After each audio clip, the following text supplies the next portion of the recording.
Some radio stations say they play everything that rocks. Listen to you when I was young. I'm going to go ahead and write you a prescription for 2 testicles, and you feel free to get this filled out whenever you want. We play everything that really rocks. Toxic Radio. Don't play it safe. Play it toxic. Hey guys, dating life going pretty shitty? I find you so creepy, I think you should have to walk around with a bell around your neck. Finding yourself getting a little desperate for some female companionship? Alexa, tell me you love me. Hell no. You disgust me. What you need is to upgrade your style right now. The Toxic Store's got exactly what you need. Pick up some stylish gear featuring Deviant Gamer, Toxic Radio, and the Heavy Metal Happy Hour. Oh, yeah! You can find the store through the Toxic Radio app or toxicradio.net. Get in the game. Do I make you horny, baby? Get yourself a little love. That guy's getting boobies. Yeah, he is. Toxic Radio and the Toxic Store. Don't buy it safe. Buy it toxic.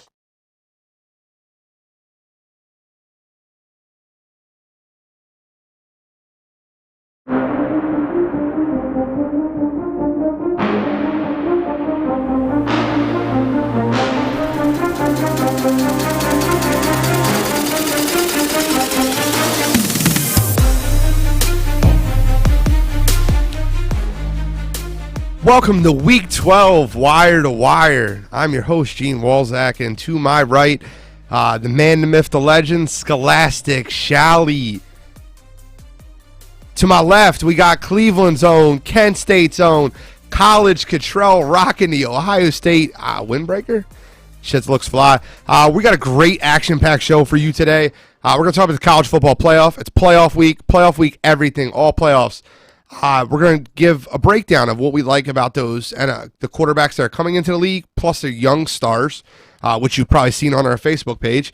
We also have our Pick'em segment. We're going to go over a lot of NFL football games this week. Anything that has to do with playoffs, we're going to talk about. We're going to cover it this week. We got to talk a little bit talking MLB. Got to get our MLB fix for the week. A couple big moves by the Padres. And then we're going to wrap it up with some NBA, and I cannot wait to get into NBA and all the different things that are going on with the NBA, who's underwhelming, who's overwhelming. Who do you think is better than they were expected? Who do you think looks worse? Well, we got to start with this week, and it's very obvious. Catrell's wearing it right now. Is who's going to play Alabama in 2 weeks? Because jacket is hideous. That, by the way, the first game doesn't matter. No. I'm so glad they actually flexed the second game. I want to be home to watch it. Alabama's going to roll Notre Dame, and that's all I'm going to have to say about that in my Forrest Gump. But as far as the second game, Ohio State, Clemson, some people think it's going to be a blowout. Clemson's going to roll. Some people think Ohio State's got a puncher's chance of winning that football game.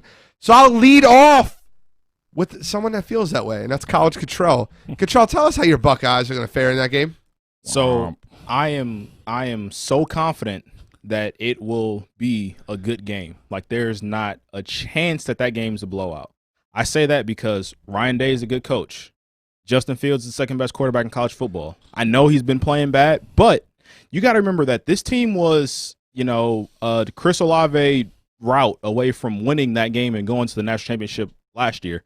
I know this isn't the same team from last year. I know you're missing some guys from that defense, but you got a lot of guys who are hungry. And then plus, Dabo Swinney has Ohio State as 11th in his coaches polls ranking. I mean, come on now. Like, you just know that this Ohio State team is fired up and they're just not going to go out sad. So that's where I stand on it. And I know it's going to be a good game. I'm not going to say for sure that Ohio State wins. I think they win, but I know that they cover.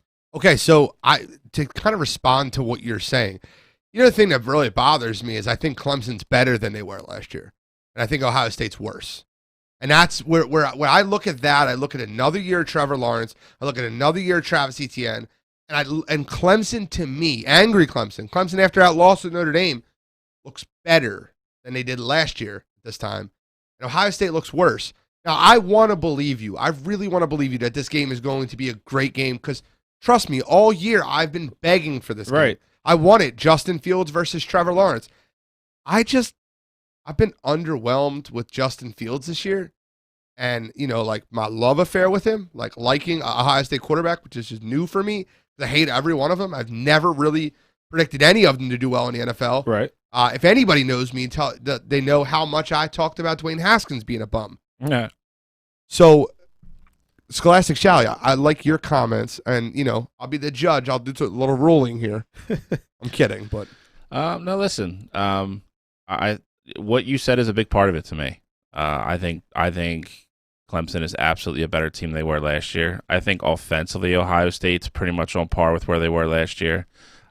We talked about it opening week on the show when we were doing college football previews. It was nobody really knew what Ohio State's defense is, and they've shown me nothing this year to sway me that they're even close to where they were last year.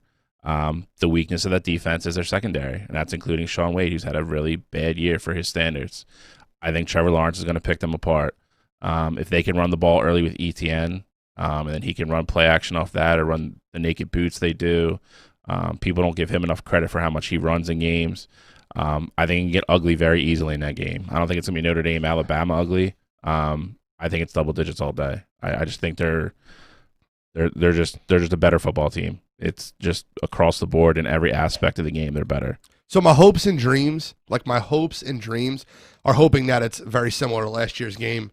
I don't care who wins. I have no dog in that race on who wins the football game, but I want it to be a good game. And I remember watching that game, that game made me fall in love with J.K. Dobbins. Like, I loved him battling through a high ankle sprain throughout the entire game and playing on it. And I really fell in love with that kid last year. And, he's been a decent pro so far this year for Baltimore.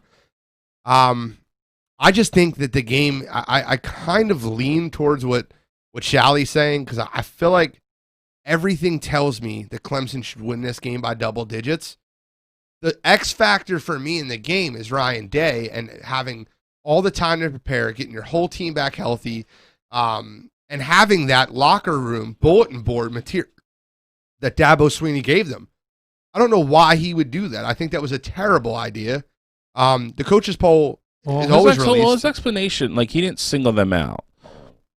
What did he say? He literally said nobody who played, because he had other teams at the bottom of the top 10 that shouldn't have been there. In all honesty, yeah. He said nobody that played more than, if you didn't play a certain amount of games, he just wasn't going to rank you high no matter who it was. Okay, he wasn't like, I'm putting Ohio State down there because I think they're a fraud. It wasn't that. But so what was his cutoff? Because he had him at 11. No, he said if you didn't play, I think it was 10 games. He said he didn't put anybody up there. Look, I don't even care about all that. You can't have Coastal Carolina ahead of Ohio State is just crazy. We know that now, any way right? you slice it, even then, I know. I'm kidding, now, but my point being, after the Coast, but I don't know who gave that winner away. Sorry. Listen, the other thing you have is too. You don't have, and I do think this plays into it a little bit. And I think with what Ohio State just went through, it's going to hurt them a little bit. You don't have a month layoff to get ready for this game like you usually do. When you said, they got 17 days. It's usually over 5 weeks. I think 17 days is perfect for a team. But they haven't had their team together for that long. Until those guys all cleared their protocol, they weren't allowed back with the team. So Olave and all those guys, they've only been practicing for a week. Yeah, that's fair. But in the same token, though, Olave's been with Justin Fields for 2 years now. Their chemistry is there. I wouldn't be worried about that. I'd be more so worried about the defensive players getting the game plan for the game. Yeah, it all factors in. I'm on record. I think Ryan Day's a good coach. Again, I think in the next year or two, you're going to see how good he really is. But I don't think he's necessarily going to get out coached in this game. I don't think he's just going to be overwhelmed by Dabo or anybody. But I just think it's a smaller version of the other game. I just think they're a better football team. Give me a score prediction. Put you on the spot. I'll go 34-21, 34-23, something like that. Okay. And you're going with Ohio State, right? No, I'm kidding. College Catrell, give me a score prediction for the game. 31-27 Buckeyes. So you're picking them. Are you guys betting? I always bet. I bet everything. So what's the bet? I don't know. What do you mean us betting? You two are betting. You brought it up that you guys, you were like, when he said that on the call yesterday, you're like, I'll bet that. I'll bet whatever you want. Well, yeah, no. What you guys were talking about was Ohio State and Clemson. You were very on the Clemson side. You were very on the Ohio State side. So I figured you guys would have a nice, fun bet, a cheesesteak bet. I said I would bet them 7.5 cheesesteaks that they don't win the game. That was my joke because the spread's 7.5. I mean, a cheesesteak bet, something fun, nothing crazy. Cheesesteak sounds good. All right. But you got to get it from the whoever the winner is. And I'll make this very clear. And I will be involved. I'll be on Bill's side. But I don't want the 7.5. I'm not doing that because I want it to be a close game. You have to go to wherever the person wants you to go as far as cheesesteak spot. It's like you have to travel to like D'Alessandro. It's got to be a Philly one. You can't be like, oh, I want you to go to this one in Cleveland, Ohio. You can't do that. Cleveland ain't got no good cheesesteaks. Exactly. Out there. But he might just make somebody drive out there. I don't know. We don't have to worry about that, though. That's mine, though. D'Alessandro's is one for me, so. Yeah, they're 3 or 4, but I get it. Yeah. They had a whole cheesesteak show before us. It was fun. They had Hungry for Hope guys before us. They had John's roast pork one. I really want to try them. I have not tried them. Either I've never tried. I've had a roast pork. I've had roast pork from there. I've never had a cheesesteak from there. Regardless, 20 points for Alabama Notre Dame. Alabama covers. Yeah. Yep. The whole backdoor cover thing like scares me. I agree. That's. I agree with you. I could see them being up massive after like 3 quarters, but like I can't believe how much the public's hammering Alabama. I think they know, but it's just I could see Brian Kelly letting like Book and all those guys stay on the field and finish the game as seniors and score. No, and he probably won't get drafted because it stinks. I don't think I get matters. it. I'm just even in garbage time, I don't think Ian Book can do anything with that Alabama defense. Woo! I mean, I'm not touching the game. Yeah, I'm not arguing. I wouldn't either. It's not worth it. I think it's there's no money in it. I mean, so I really watched a lot of these Ohio State Clemson games this year, and I think Ohio State's way of winning the football game versus Clemson has to do on the back of the run game.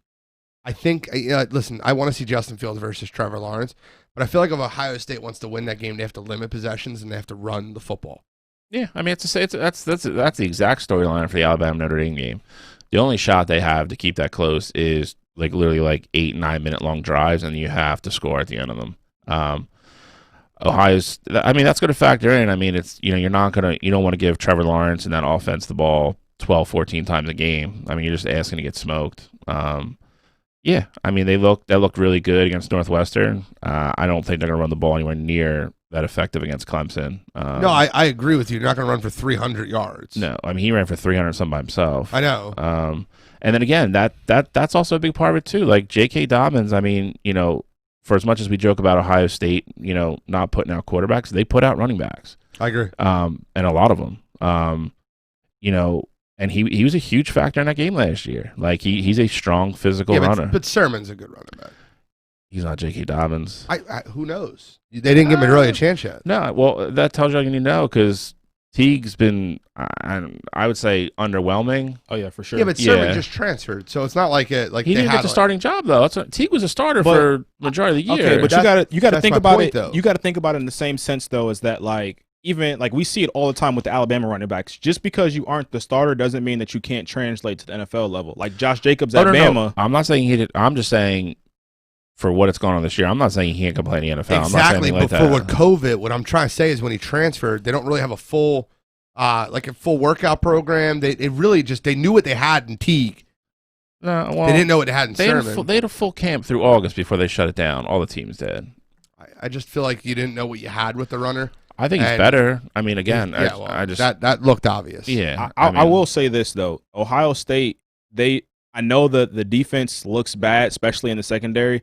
They do a good job of causing turnovers, and if they can get 2 turnovers against that Clemson team and, run the ball effectively, and we see Justin Fields play a typical Justin Fields game. I'm not saying he has to be Superman, but if they can cause turnovers and just get the typical Justin Fields play out of him and then the rest of that offense, I definitely think that they have a good chance to win this game.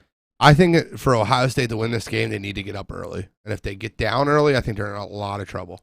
I think they're so used to playing from behind. Like, I mean, that's why from week one. I've When said did they it. play behind this year? No. 7-0 in Nebraska. I'm What are you not- talking about? I mean, like starting slow is what I mean. Not necessarily like being 14 down, Dude, but you I'm just can't saying start they slow. start slow. I agree. and- I agree with Gene. If Clemson gets up like 14 to nothing or something like that in the first over. quarter, the game is over. That, I and then I disagree. think it's out of hand. Very out of hand. I agree. Because I will tell you this: Dabo is as good as a coach he is. He has a little bit of like dickhead in him. He will not take his foot off the gas. Definitely Sean Payton. Yeah, he will not take his foot off the gas. Bro, speaking like of Sean that, though. Payton, that dude, let me sidebar real quick. That Christmas Day game cost me so much money by him running the score up when he didn't need to, when he could have kneeled the ball. That's one of those situations where like you never want to see anybody get hurt or anything, and especially like a player of like the caliber of like Alvin Kamara. But it's like that's one of those things. Like if it does happen, you're like, it's kind of what you get for being a dickhead. Like there was just no need for it. I agree. Like I had no. a teaser where I had the Vikings plus 15.5, and after the Vikings scored, I'm like, oh cool, the Saints can just kneel the ball and I win. Yeah. And then they scored when they could have kneeled on the ball. And I'm like, hey man, this is first of all, I like Drew Brees, and we're getting off topic, but I like Drew Brees. I don't like anybody else in the Saints. I like Malcolm Jenkins. I'm literally. I would 100% back that statement. I actually hate Kamara. Look, Hey Kamara. He's talked shit for 3 years and they Look, haven't won anything. If Yes. you don't want me to score, stop me. Especially It's at the different. professional level. It's Especially at the professional level. Different when you're doing things to specifically pad stats, which is what they Correct. were doing in that game. And I think that the reason that they did it was because it's of not like they ran Minnesota him beat off. them. Yeah, it's not like they ran him off tackle and he broke for like 80 yards. Yeah. He was out of the game. They put him back in. Then they got close to the goal line. They put him back in and gave him the ball twice again. Of course, they Like- want Kamara to get his If touchdown. you He can had a kneel the great ball, game. if you can kneel the ball, Yeah. if you can kneel the ball and the game is over, versus running a play and risking someone be injured, If you don't want me to score, stop me. I get it. All right, so we have this quarterback list, and I can't wait to go over this, guys. It's gonna be the rest of the show. I love this list. I can't. Bill put out a list, and I changed it because I'm Gene. Bill put out a list, Pretty much. and it's 5 college quarterbacks. He thinks the top 5 in the draft. I don't think he's right. And 5 pro quarterbacks, 5 young pro quarterbacks that are up and coming, rising. Rank them. If you were starting a franchise, which one would you rather have? Up like those 10, age included, everything. I love it. I love the setup. I love it's awesome. So, Catrell, you have your list ready? I do. All right. Run me your list. How you want to do it? 10-1? Yeah, I'll go 10-1. All right, let's hear it. I want to preface my list though saying that the Joe Burrow injury is really what factored into his position on my list. Same on mine. You don't need to preface that. So, we'll start at number 10, Kyle Trask. I mean, I think it's clear to me that he's the worst of the 5 college quarterbacks that we had on the list. Then I'll go to Mac Jones at 9. I got Joe Burrow at 8, Zach Wilson at 7, Justin Fields at 6, Justin Herbert at 5, Josh Allen at 4, Trevor Lawrence at 3, Lamar Jackson at 2, Kyler Murray at 1. I can't believe you have Trevor Lawrence that low. That is it. So listen, I was about to say He's at 3. yes, he's that low. So when I heard your list, I'm like, my list is really similar so far. And then you got near the top and you were like, Trevor Lawrence at 3. I'm like, throw that away. No way, bro. No way. All right, let me hear Shally's.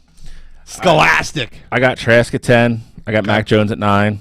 I got Fields at 8. I got Zach Wilson at 7. Kyler Murray at 6. Lamar Jackson at 5. I got Burrow at 4. Herbert at 3. Lawrence at 2. Allen at 1.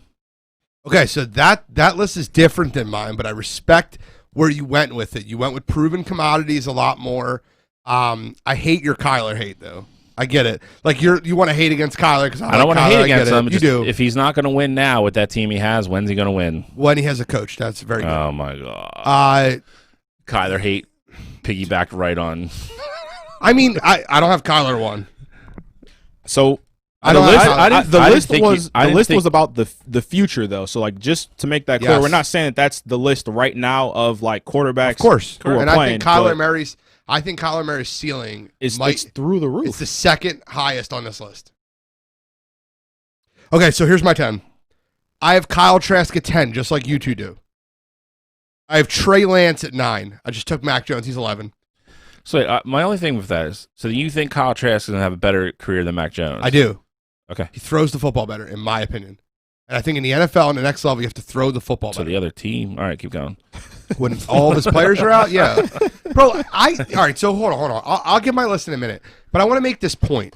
You cannot use weapons as an excuse when it's your advantage and then not use them as an excuse. Like, so when Kyle Trask is missing Kyle Pitts, that really matters. It does. Okay, so just to be clear there.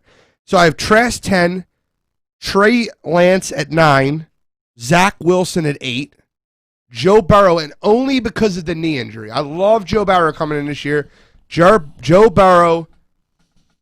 Joe Burrow, yeah, I wish he was higher.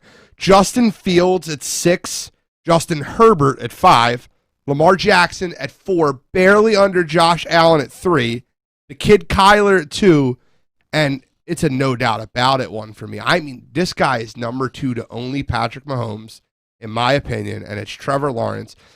Trevor Lawrence is John Elway in the making. He is John Elway. He's in surefire, no doubt about it, 100% hit.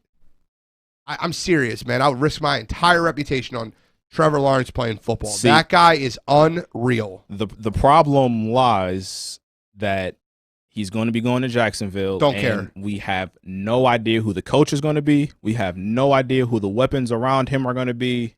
Like, there's so much unknown with Trevor. Like, I get it. Like, I'm right there with you.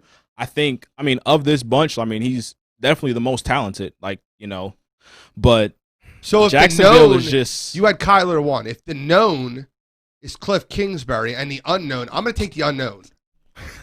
I am. But I'm taking the unknown. But if Cliff is as bad as you think he is, He's not. He won't be there in Arizona that long.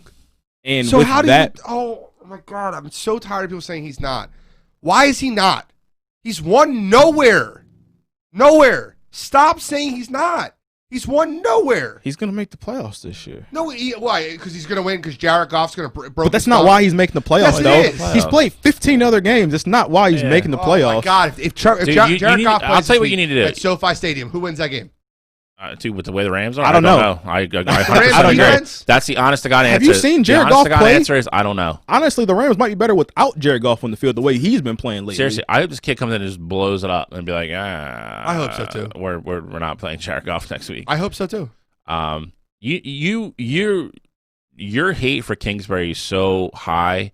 You don't put enough responsibility on Kyler for some of the games he's played this year. I do. No. First of all, let me be very clear. Kyler Murray has played awful last 2 weeks. That's fair. That's a fair statement. That's not so they're losing those games because of him, not because of Cliff Kingsbury. I don't know if he's put in the best position. And honestly, and DeAndre Hopkins being hurt in what, the first quarter, second quarter? He got hurt early in that game. He came back. He was fine. He wasn't fine.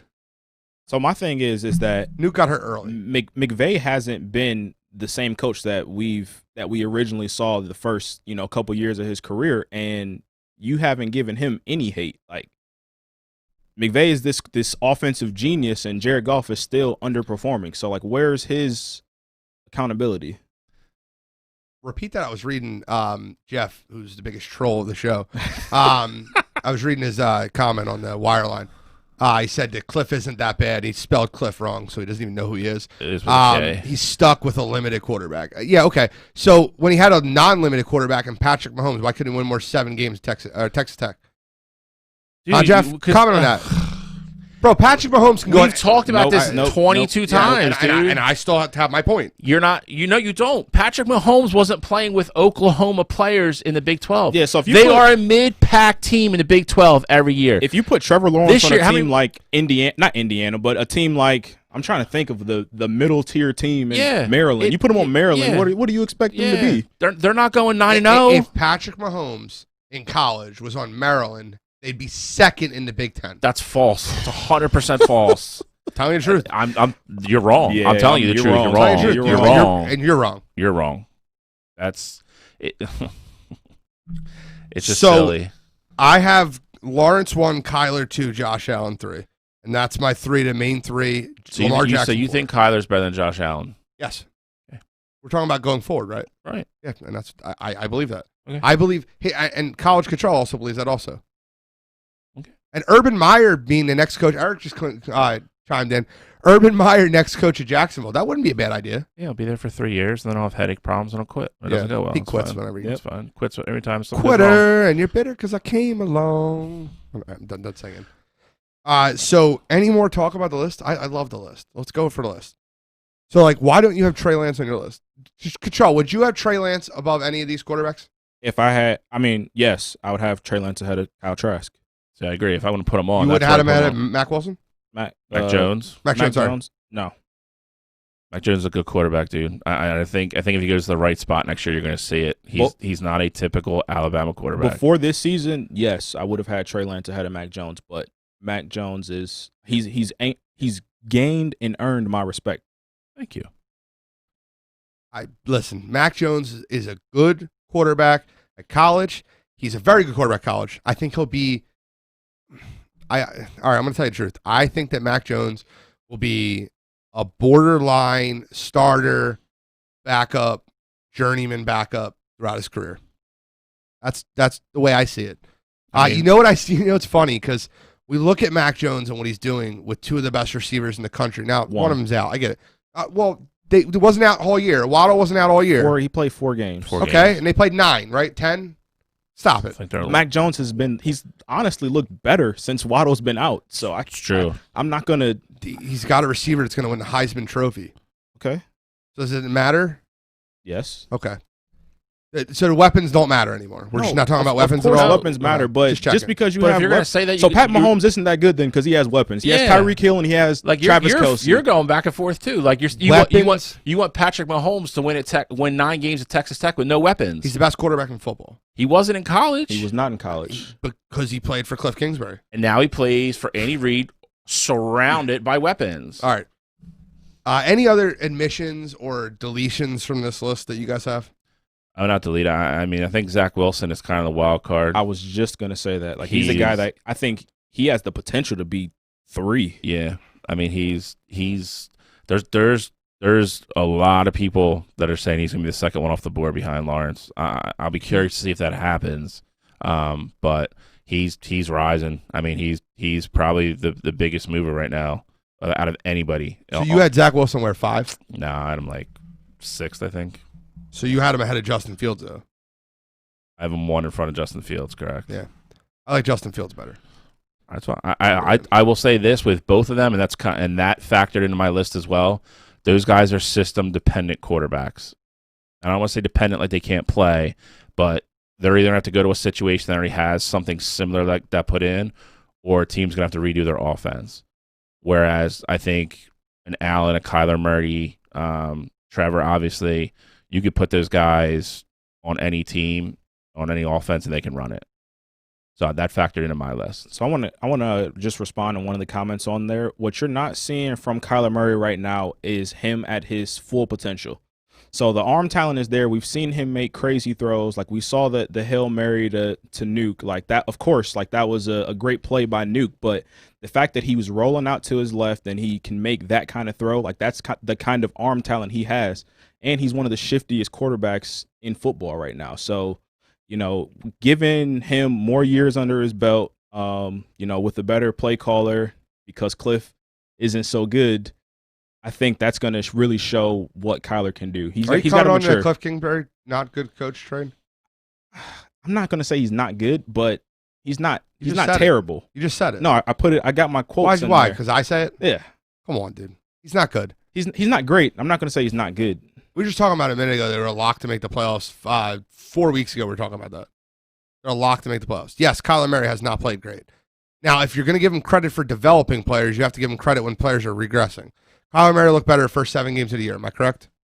Did we not all put a list out 4 weeks ago? Did we not all put a list out 4 weeks ago that Kyler Murray is the best young quarterback? Every one of us put him 1 on that list of the 5 quarterbacks under 25. Did we not all put that list out? Yeah. I mean, he was on everybody's list. He wasn't 1 for me. Would you have him 2? Yeah, I had him behind Herbert. Okay. I'll pull that list up. I'm pretty sure you had him 1. I don't think I had him 1. I think everybody had him 1, to be honest with you. I did. I had him 1. I still have him 1. I know what my eyes tell me. So when he throws the ball to the Eagles in the end zone with no receiver in sight, that's Cliff's fault? I have no idea what the play call was. The interception he threw in the game. I have no idea what the play call was. It wasn't that. I promise you it was. I promise it wasn't. All right, so I promise it wasn't throw to the other team in the end zone. Let me give you an example of that. When Carson Wentz threw the ball directly to the Seattle Seahawks safety in the game where Gal Goddard run the wrong route in the option route. Yes. So that's Carson Wentz's fault. Goddard ran the wrong route, right? Right, but there was he ran option route. There was no receiver there. Go watch the play again.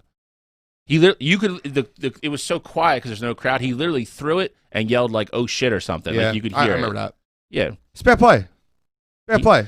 I would say their play down the stretch is more on Kyler Murray than it is on Cliff Kingsbury. Okay, well, I think the coach should coach him up. I just think that it's not fair that when they're playing well, it's Kyler. Oh, he's so great, and then when they're playing bad, it's Cliff's got to coach better. Like that's not. It's the same thing we do on Carson Wentz. Bingo. That's not true. That's not true at all.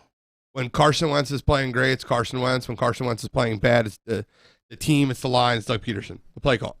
No, because we've all I'm serious. We do that because even games they've won this year, we've said he hasn't played well. Dallas game was the only one that they won that he didn't play well. The other games that they won, he played well, in my opinion. And he played. And his best game he played was the Baltimore game. Pittsburgh, you played great in both those games back to back, and they lost both of them. Yep. All right. So, anything more on the list before we move forward? Nope. All right, let's go. We got NFL. We got a ton of games to break down.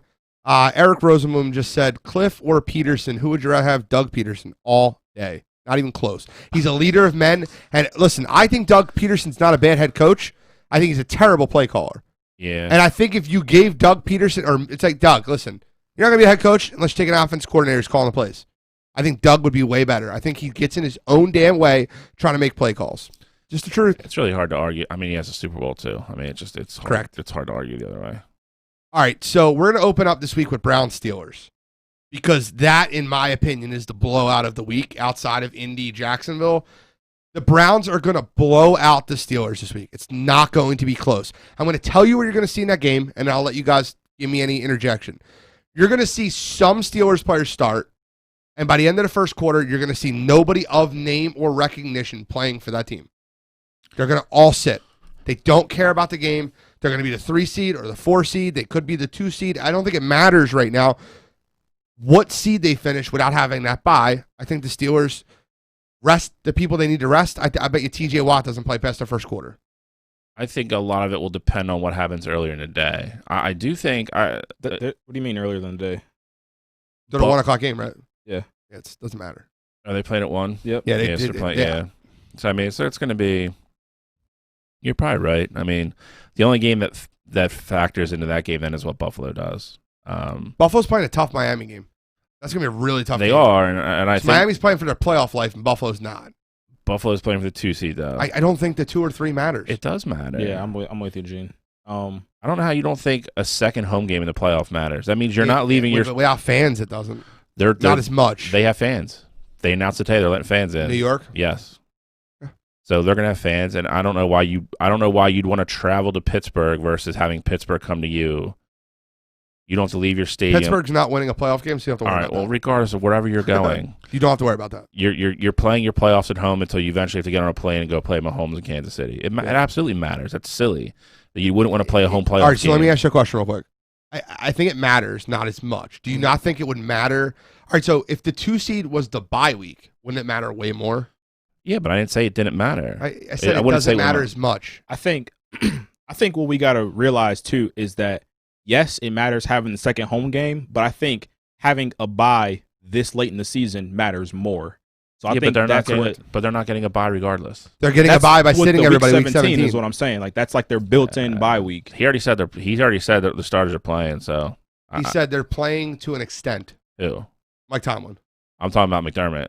Oh, okay. Yeah, well, Buffalo's playing. Yeah. Buffalo's going to play, but I mean, with this 6,700 fans, with this Steelers game, my only concern is that we see more Browns players start to go on that list, and I just really don't know what to expect with this Browns team, just because like the whole COVID protocol and people being close contacts with other people. Like I don't want it to be a situation where it's 2 days out and we're missing half of our O-line or we're missing half of our linebacking core. Like that's one of my fears. That's the only way Pittsburgh keeps that game close. I agree. That's it. I mean, as of today, it was just an assistant coach and a practice squad player. Yeah. And so, I mean, again, you just have to hope come Friday you don't have like a rash of positives. If you do, there's no way to get out of it. The whole thing with the receivers really came out of nowhere, though. So that's my one worry with it. I guess. By the way, I got really lucky. I went on FanDuel Tuesday morning, and I put $250 on the Browns, and I got them at -5.5. Now it's up to over 10. Yeah, it's 10.5. I love the Browns this week. I think the Browns blow out the Steelers. I think they're coming off a really bad loss. The Steelers are coming off a really big win. They're resting Big Ben. Their offense is anemic, even with Big Ben in there. Mason Rudolph stinks. I can't believe he's starting this week. I'd start Duck Hodges. That's any comments on Steelers Browns outside the fact that the Browns are going to blow them out? No, I mean, I think that's one of the games. There's a handful of games that we kind of know how they're going to go. Destruction, Browns. Agreed. Yeah, and again, I mean, I think that's a situation if they get up comfortable. I mean, they probably pull their people out too. Yeah, but still, I think it's to get them rest. Comfy For sure. Comfy. All right. So Giants Dallas. What do you guys think of that game? I think Dallas is going to find a way to win that game. I do too. I don't know. I've watched Chicago enough, or the Giants enough that I just don't. They just don't, like, you watch them. They're just, they don't inspire you. They don't excite you with anything they do. Again, with that Dallas defense, I guess it's always possible they go to New York and give up like 30. But I don't know how. I don't either. But I know Ingram's banged up. Daniel Jones is nursing that groin, hamstring, whatever. Yeah, he's not 100%. I think Dallas actually looked okay last week. They were balanced. I mean, granted, our defense stinks too, but I think Dallas wins that game. Catrell, what do you think?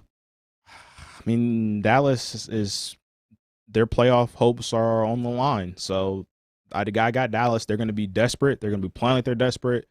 The division game, I just think Dallas finds a way to come out on top. I mean, everything you guys said is spot on. The Giants do have a good defense, but I just don't think they're going to be as hungry. Of course, they're going to be hungry to ruin the Cowboys season. No, they're playing for the playoffs too. Same setup. Yeah, I don't think they're not going to make it though. I agree, but you're saying they're not going to be as hungry. They're playing for the playoffs. The same thing. They have to play. They have to, because I mean, we don't play till later, so that they literally won't know their fate till. And the Eagles were a 1-point favorite up until like 48 minutes ago. Yeah, it's 1.5 to Washington now. My point being on the football game is, and I don't think I think the Giants just got too riddled with injuries this year. Cowboys are there too, but no Saquon. Obviously, earlier in the year, Daniel Jones, the groin, that run pass option or read option they were using was working really well for them. They can't really run that now. More and more Giants just go down, and I don't think it's a close game either. It was almost one of my picks. Very, very close. I just can't pick the Cowboys. Like, my heart doesn't let me do that. I just love the fact that if Dallas wins that game, they got to wait all day, and they have to watch us play, and they have to root for us. And then we're gonna lose, and then it's still just a big F you to Dallas. I love it. By the way, if the Eagles win that football game, I'm gonna be furious. I'll be buying a new TV. I'm gonna throw my remote through the TV, like directly through the middle of it too. I'll throw it like a Jalen Hurts pass. But Carson pass might be a little off. Yeah. I'm kidding. Jalen, you're just gonna run into your TV and knock it over. Pretty much. So Giants. I think Giants lose. I think Dallas wins the football game. I think the football team wins. I think that the best thing they could ever do, or I guess we'll talk football team versus Philadelphia next. I think the football team, the best thing they could do was cut Dwayne Haskins. I love that move. I think the whole team rallies behind that. I really believe that. I think Alex Smith's going to play. I think that defense is phenomenal. Our offensive line stinks. I really don't know how we win that football game if Alex Smith plays. If Alex Smith doesn't play, I still think Washington wins the game. Well, who's their backup quarterback now? The kid that came in, I don't even know his name. Taylor Hanke, that's it. I mean, that's. He actually didn't look bad in the end of that Carolina game when Haskins got benched. Yeah, I mean, and the Eagles secondary is so bad. Prime time, playing for your playoff life, that's a different boat. Sidebar, when we're talking about the Eagles secondary, I'm sorry, because we're talking about the game. Dude, how long does it take to pull a guy that's getting absolutely massacred the entire game? I get what you're saying, but this goes back to like the Nate Gary thing earlier in the year. Like, they don't have anybody behind them. They signed that kid off the practice squad 2 weeks ago. Like, Jalen Mills was behind him, and Jalen Mills playing safety. They don't have another safety to put behind him. They put the kid Arnold, the kid I love from Baylor that I told you about early in the season when everyone's like, "Oh, you watch Baylor games?" Yeah, I watch Baylor games. Thank you. Everybody thinks like, just wait to see how bad the defense is next year when half the guys on this team right here aren't even. Yeah, they're gonna get cut. Like, they don't have the money. No. I just don't know how you let that kid sit out there and get tortured. They were literally dude. When commentators are like, they're just looking for him wherever he's out there throwing the ball to him. Yeah, he was on skates. I don't know if something's wrong with his cleats. They were on turf. He said happy feet, dude. He just, yeah. I mean, he was on skates, especially when you're on the field and you know you're starting to get targeted. I mean, it's that I don't. Confidence is low. Yeah, I don't even pretend to know what that feels like. Like, and you know, people are like, millions of people are watching. Like, that's a tough situation. Did you hear Schwartz's explanation for it? What? Might have been the worst way. He's like, when a pitcher in the bullpen is struggling, you got to go to the bullpen and relieve them, and And he must have coached for the Phillies this year. What was he talking? Like, I heard that, I'm like, dude, really? Come on, Schwartz. Terrible. Yeah. All right, so let's move on from that game because the football team should win that game. Joseph Jeffers said the Eagles secondary is still better than the Titans secondary. I don't agree. I don't. I mean, it's close. It is close, but I don't agree. That's. I think the worst part of I think the part that makes the Tennessee Titans secondary so bad is the fact that they don't get a rush on the quarterback. They have the least sacks in the league. I think they can't be a playoff team and have the least sacks in the league. They have talented players in their secondary. I agree with you, though. That's why the secondary looks so. And Adoree Jackson's been hurt pretty much all year. And they cut the kid that was playing from Atlanta. Who'd they cut? He had one great year in Atlanta, and everybody thought he was going to be good. Yeah, Vic Beasley. And then I always call him Javon Curse. The guy that took Wentz out last year. Dude, my names are off right now. Clowney. He got tore his ACL. Yeah, he's out. All right, next on the agenda, I guess we'll go Cards, Rams. It's a shit show. I mean, I don't know how the Cardinals don't win that game, but I guess we'll see. The only way the Cardinals don't win that game is if they turn the ball over a ton. Yep. Because the Rams defense is the strength of that team, and the Rams defense kept them in that game versus Seattle. When Goff's thumb got broke, I think McVay got happy feet on the goal line again. Did you watch that goal to go? Dude, it's what he does. Did you guys watch that goal to go? And I love what you brought up earlier, like about him. Like, it's true. Like, he gets praised as being this guy. Like, he hasn't won anything either. Like, he's with the talent that like the offenses and rosters he's had, dude. Like, he has no excuse either. And he gets put in that genius group. Like, yeah. He turned around Goff after Goff had a terrible year under Jeff Fisher. That's why they did that. I mean, he did that year. Yeah, I was gonna say temporarily. Yeah. I think him and Shanahan try to make it work with quarterbacks that can't, and they end up realizing you need a real quarterback, which is why Jimmy Garoppolo won't be a Niner next year, regardless. The QB situation in the offseason is going to be wild. I agree. Wild. Quarterback carousel. Yep. I agree. 10 new QBs. Easy. 10? I think it's higher. I'll go over. I was going to say at least I wish 10. we could write them down. I'll go over. I think Stafford gets traded. I think Wentz gets traded. Matt Ryan? Matt's going to be tough because I think it'll depend. Because Teddy Bridge? There's a bunch of rumors that came out today that Atlanta's going to try to move Julio too. So they literally might be tearing that down. That's my point. I think you're more than 10. So that's at least 3. Maybe Indy. Oh, Indy has to. Phil Rivers can't even lift his arm over his head.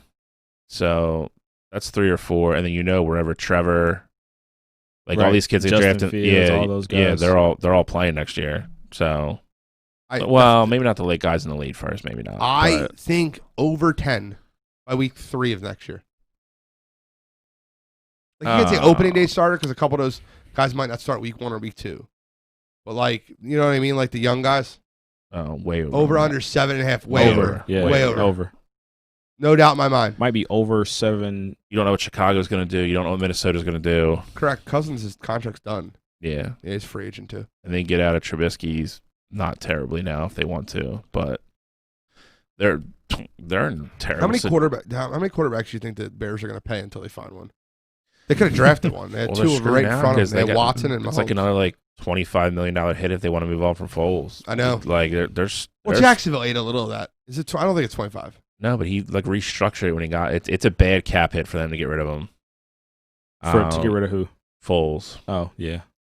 My man Joe Jeffers on the line just hopped in. He said that he thinks Stafford goes to Pittsburgh to take over Big Ben. I think Big Ben's done too. I don't think they go that route. I think they go young. I'll tell you where I think Stafford goes. Okay, where? I think Stafford goes to New England. That's possible. It's very good. I agree. I think I thought you were going to say something else. I'm like, I'm ready. One of these guys is going to. No, Michael Robert laughed. Is Cam the quarterback in New England next year? No, that's not one. No. We just talked about that. Not a chance. No, not a chance. To add on to that point, Cam Newton's not a starting quarterback in the NFL next year. I agree with you 100%. He can't throw the ball anymore. No. He's a worm killer. He's like worse than Donovan at his worst. Worm burner. Yeah. Yeah, I mean, there's a lot. I mean, you don't know what the Jets are going to do. Well, I mean, I guess you will on draft day. If they don't draft a quarterback, then they're staying with Darnold. Yep. Miami's got Tua. Buffalo's obviously Vegas set might move away from Carr. Vegas, another one. Yeah, what's it? Sell the car, fire Gruden. That's the slogan in Vegas. Denver's another one. I think they'll give Locke another year. I know, because I think if Wentz doesn't go to Indianapolis, I think that's where he goes. I know you said that earlier. I think Locke will be their quarterback next year. That's just whatever.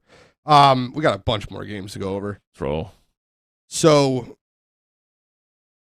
what do you guys think? Cards LA. Cardinals win, and I think it's comfy. I don't know how you can. I don't know if you're betting the Rams. I don't know what your logic is. The easiest bet on that game is the under. Yeah. What's the over under net? 41, I think. Oh, it got Last lower. time I saw it. 40 and a half. Should have got it earlier. Plummeted. It was I think it opened like 46, somewhere around there. Never mind. Bills Dolphins. This is my favorite game this week. I love this football game this week. I'll tell you right now, if Ryan Fitzpatrick was named the starter, I'd be picking the Dolphins. But he's not. That spread's 2, bro. Yeah. 2. It's 2 because they don't know how long Buffalo is going to play. That is the Vegas is going to get caught on the hook for all those points, like knowing if McDermott pulls everybody at halftime and then Miami comes out and wins by 10 because they have to play everybody. So I think a lot of money's on Buffalo right now. Early money, probably. Like I said, he said if Tua plays though, like if Tua's playing that whole game, I think that Buffalo defense eats him alive, just like they did with New England last. I agree, but again. Are you getting that for 4 quarters? Or are you getting it for a half? Or are you getting it for a quarter? He said they're going to start and they're going to play.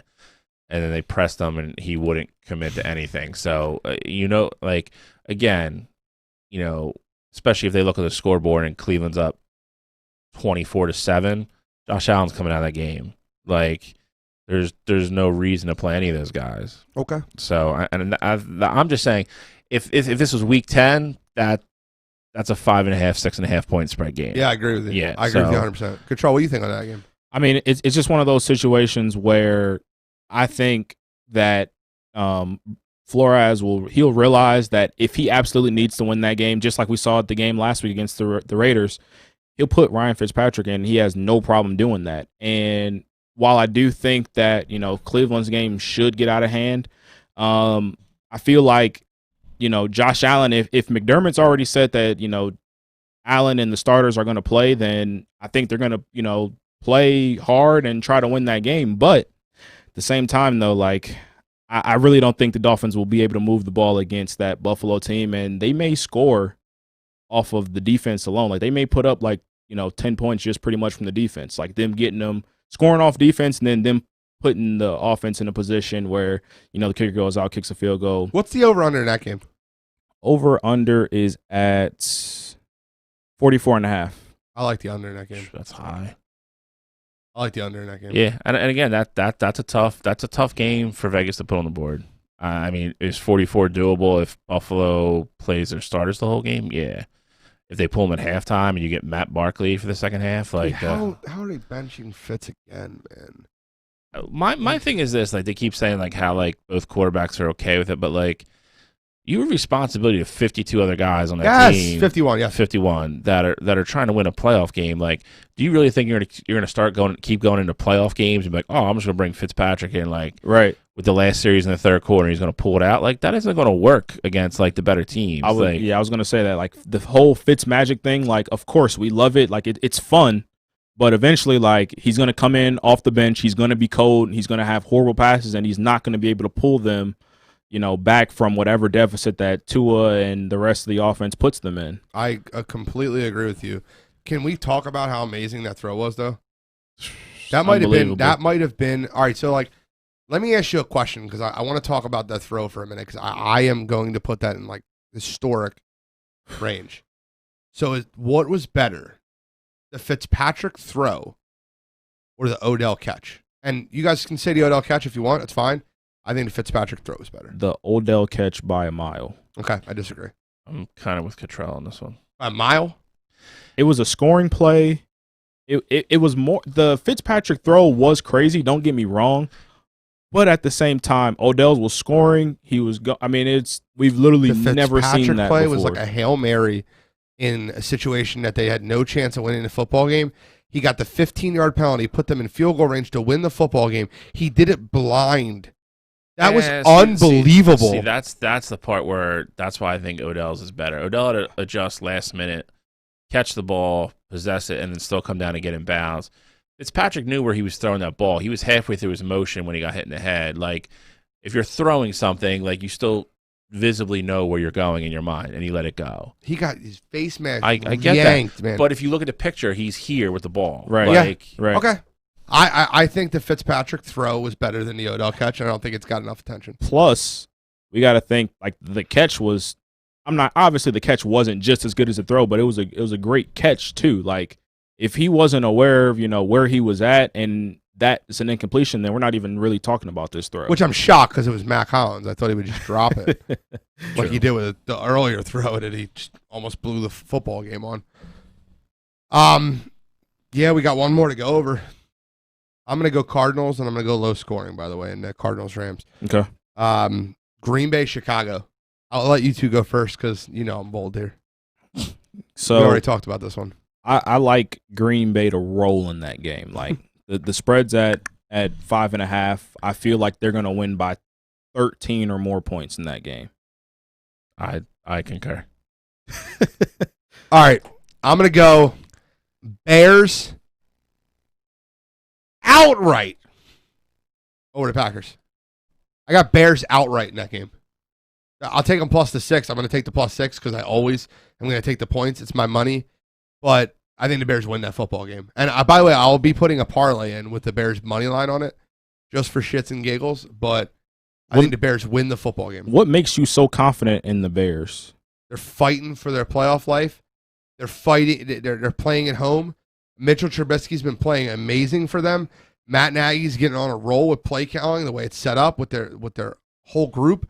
Their defense is healthier. They're playing better each week. Man, all right, so I think there's a million reasons. And Chicago, if you just go back in history, you'll see one time a year, every year, Chicago gives Green Bay either the game of their life that they shouldn't, or they beat the crap out of them. Look at it. Last year, they opened up, was 24-0 in the first half. And then Rodgers had the knee injury and then came back and won the football game. I'm telling you right now, that game is so big for the Bears. Packers lose that game, they lose the 1 seed, which I understand how big that could be. Here's why I don't think the Packers lose the 1 seed. I think the Packers are still going to get the 1 seed and lose the football game. I think that there's an upset that's going to happen Sunday that no one's going to see coming. And I'll get that in my picks. Is there a reason why the Packers will still be the 1 seed? So you have New Orleans losing? No. Oh, okay. I know where you're going. You can call me crazy. I know you're a Packers fan, Michael Allen. Michael Allen's on the wire line. Michael's awesome, by the way. But you can call me crazy. You're a Packers fan. I'm telling you right now, you of all people should know that Chicago gives them a football game every year. And this is going to be the game, Week 17. I will eat my words next week on this show if the Bears do not win that football game. And if they lose, It'll be by a field goal. All right. I love the Bears plus 6. I get Mitch Trubisky's been playing well lately, but let's not forget who he's been playing against. Like that's got to play a factor in it. Does. In the last 3 games, it was the Jaguars, the Vikings, and the Texans. So we just got to put that for what it's worth.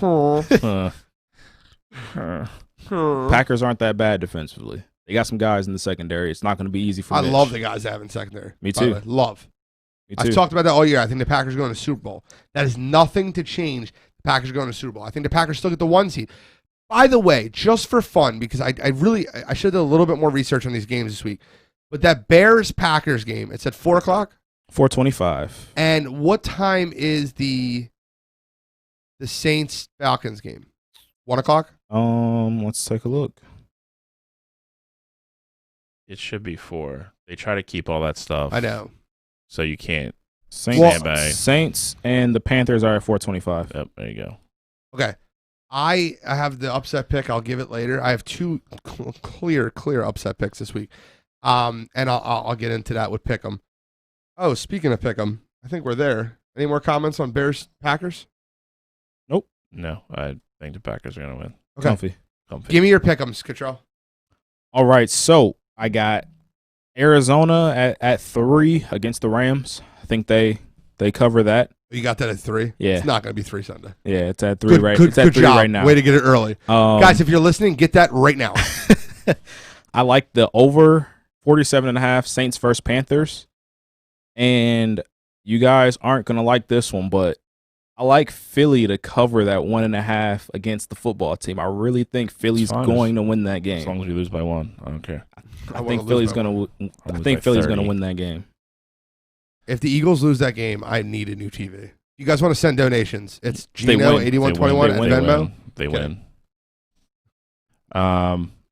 I'm taking Buffalo minus 1.5. I think they're gonna. I do think they're gonna play it out, and I just think they're gonna win the game. Okay. I have Denver plus 2.5 at home over Las Vegas because they're just a dumpster fire at this point. And then I took Arizona minus 3 too. I think it's a gimme game. I agree with you. If you can get it at 3, it's gonna go up. I promise you. By game time, that game might be 6.5. Yeah, probably. I mean, they're gonna pound Arizona. I mean, it's so be careful with that one. I got the Bears. That's plus 6. I like them outright. I think whatever you get them at, the more you hold on to it, you probably might get higher. You might get 6.5. I have the Bears plus 6. I love them in this football game. I like the over in Tampa, Atlanta. I think those every time they play. I don't think Tampa. I don't know. I have no idea why Tampa can't stop anyone in the first half ever. You got to watch that game. Okay. I don't think Julio's going to play. Okay. And Tampa's locked in. So I mean, there's no reason for them to play all those guys, and they're banged up. So there's no reason for them all to play all game. I like the over 51 in Tampa, Atlanta. If Tampa Bay announces that they're going to be sitting a bunch of people, okay, that's fine. Go with your Cardinals pick minus 3. Get that in now, but that's fine. Right now, I like the over Tampa, Atlanta, and the third game. This is my upset special of the week. I like the San Francisco 49ers plus 6 over the Seattle Seahawks. And I think Seattle ends up getting the 2 seed or 3 seed behind New Orleans. What will happen is the tiebreaker will end up hitting between New Orleans and Green Bay. So this is why I like this game so much. Seattle's locked into the 2 or 3. They can't get the 1. The only way they can get the 1 is I don't even think they get the 1 at all, actually, because they had the tiebreaker with Green Bay. They don't win it. I don't think they can. They have to be a 3-way tie with New Orleans and Green Bay, and then New Orleans gets the 1. I don't think Seattle can get the 1 at all. Green Bay. So Seattle's locked into the 2 or 3. I think San Fran's defense with Kittle back. I really think San Fran gives them all they want, and I think they win the football game. I like the 49ers to win the football game. I'll take them plus 6. Or are you taking the spread or are you taking the win outright? I always take the spread. Guys, listen. I think if I take a team plus 6, I think they're going to win a football game. I'm not taking teams because I think they're going to lose by 3. But if you be smart with your money, it's going to be a close football game. Take the plus 6. You win. Guys, I really want to go 30. I really want to go 30-12. I want to go 3-0 this week. 30-12 will be beautiful for me on the season, NFL. It's 30 out of 42 games. Any other comments on Pick'em? Nope. We're done NFL. Yeah, so if you go by your if the Saints win and the Packers lose, the Saints go to 1. So that's not true. That is true. It is true. No, I'm if reading the it. Saints win and the Packers lose and the Seattle Seahawks win, the Saints go to 1. Yeah. If the Seattle Seahawks lose and it's matter. a one-way tie, it does matter. If it's a one-way tie, the Packers beat New Orleans earlier in the season at New Orleans. Guys. And actually, Seattle, if Seattle wins and those other two both lose, Seattle goes to 1. Correct. That's the only way. Well, no, they would tie with Green Bay, and Green Bay would have the. I'm on ESPN. I'm reading it. Okay. Seahawks clinch home field with win plus New Orleans loss plus Green Bay loss. They can go to 1. Okay, so they're not going to 1 because New Orleans is going to beat Carolina. Right. My point being is they are almost locked into the 2-3, and I don't think they can expect Green Bay and New Orleans to lose. And I think they're going to be as careful as possible in that football game. San Fran hits hard. They love injuring teams as strong as they've got injured this year. San Fran's going to win the football game, guys. San Fran's going to win the football game. Take them +6.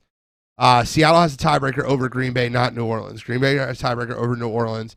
So if Green Bay and New Orleans lose, Seattle gets 1. Correct. That's the only way. You're right. Sorry, Michael. But Green Bay has the tiebreaker over New Orleans.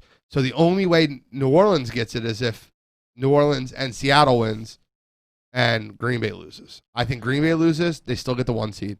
I think Seattle loses. I think it's going to be a wild Week 17, and I can't wait till I'm 30-12 next week. Let's go. All right. A little baseball talk. I'm going to pass over to Scholastic Shally, who also is MLB Shally. MLB Shally.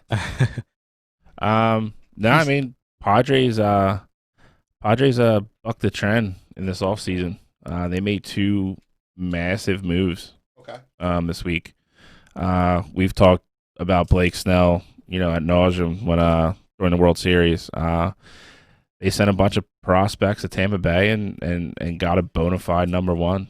They're not going to have Clevenger this year that they got from Cleveland last year because he got Tommy John surgery.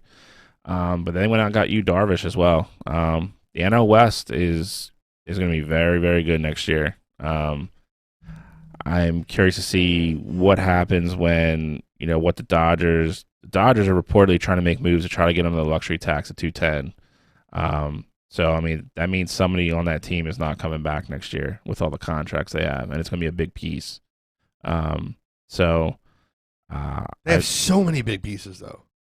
The Dodgers have so many big pieces. They do. That's true. But, I mean, I don't think they're going to do it to Kershaw. So you're bringing him back at 28 or whatever he's making. Okay. It's a big contract now. I mean, it wasn't when they signed it. Don't get me wrong. But the back end of any big contract, especially in baseball. Especially in baseball. It's gonna be real interesting. The Padres. I mean, I don't think they're the bona fide favorites to come out of the West or win the World Series. They're definitely gonna make the playoffs. I wouldn't be surprised at all if that's your NLCS. They're not the favorites to come out of the West. It's close. I don't think so. I disagree. So my question that I would ask is, I think I know the answer already, but I think I know your answer, and I'm going to guess yours. What top 2 would you rather have? Darvish and Snell, or Walker and Clayton? I think I know your answer. I don't know yours. Walker and Clayton. Let's see. Oh, so I was gonna say they're both right, left on both. Just for regular season next year, that's it. What would you rather have in just the regular season? Oh, for the whole season? Yes, to regular season next year, 1 year. I would probably go Snell, Darvish then. It's Snell and Darvish, but closer than you probably think that I thought it was. If it was like just for the playoffs, give me Kershaw and. See, I would look almost the other way. I think Snell's a more big game pitcher than Clayton is. I love Clayton, by the way. I'm a big Clayton Kershaw fan. But my regular season, I would go Kershaw and Buehler. But the way that they played in the World Series last year, I would lean Kershaw and Buehler for the playoffs. Okay. Well, yeah, I mean, it's tough because, I mean, I think it's great conversation. And I would love to watch those two play in the NLCS. I mean, you're probably going to see it. I mean, it'd be really nice. The only team I think realistically you could say factors into this anywhere is Atlanta. Fair point. Because they're going to be healthy. As of right now, their pitching staff is going to be healthy next year. And who knows what moves they're going to make free agency. Yeah, I mean, free agency's crazy, man. I mean, that's why I don't know. I'm not going to make predictions on the season right now, but that's why I really wanted to ask that question because I really love that top two in it. Because like if you get them game 1, game 2, both rested, I just want to know how it goes. I want to know what your opinion is now. If you're going overall like winning of the game, you probably lean Dodgers a little bit because they have a better lineup. So, I mean, the advantage would still be there. But I mean, left right wise, San Diego's lineup is more balanced than LA's is. I mean, you get back into like the whole Snell versus them in Game 6. You keep going lefty on lefty all the way down that lineup. You know, it's an advantage to Snell, but I mean they have a bunch of studs that can hit too. I mean, so it's tough, but I mean you got Bellinger coming up next year. I don't want to say it's the end of their window, but the end of their dominant window is this year for them. Yeah, that's fair, but I think they're still going to be competitive. I 100% agree. I agree. So do you think that Tampa goes out and makes some sort of move now that they're they lost Charlie Morton and now they're losing Snow? No, because that's what Tampa Bay does. Tampa Bay just recruits amazing prospects, and they probably took a ton, 6, 7 more prospects, and they took I think they got 2 or 3 out of their top 5 or 6 in that deal. Yeah, if there's one thing Tampa Bay does well, it's A, they develop talent, and B, they find it. Yeah, their scouting department is top notch for what they do with payroll. And you have to be. Yeah, you have to be. That's the only way it's Moneyball. I mean, that's the way you have to win with that type of payroll. Yeah, I mean it's big moves. Everybody's talking about Snell and Darvish. Darvish was second Cy Young voting last year. He had a great year, and that's kind of a curious move from the Cubs. So curious to see what they end up doing because they have, Bryant, Rizzo, and Baez. All their contracts are up after this season. Cubs don't make the playoffs this year. That's my statement right now. I think the Cubs are headed in the absolute wrong direction. As it's constructed right now, that's not that crazy of a statement. Again, you got to see the rest of. We thought the Cubs were going to be like where the Dodgers are. 3-4 years ago, we thought the Cubs were going to be all this young talent. Yeah. We thought the Cubs are going to be where the Dodgers are right now, and I just think that their window's closed. I think that they just need to restructure and redo things. I think you're going to see that because I think out of the 3 of them, I think Baez is the only one they're going to keep. Me too. Would you thought that 3 years ago when Baez came up? I wouldn't have. Well, listen. I mean, again, here's the thing.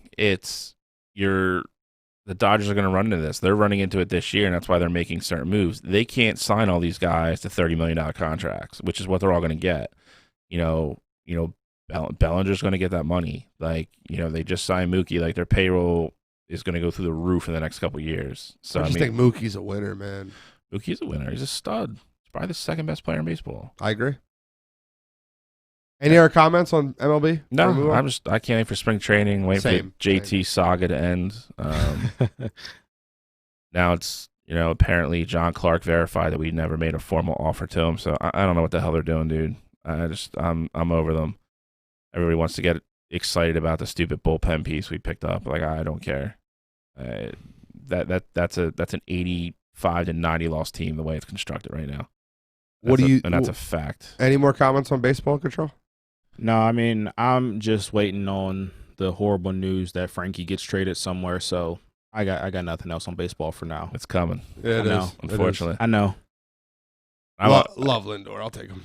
I would love it, but we if we're not giving JT 15 a year, we're not trading for him. How many dumb comments can John Middleton make this offseason? I don't know. I want to sell the freaking team. Yeah.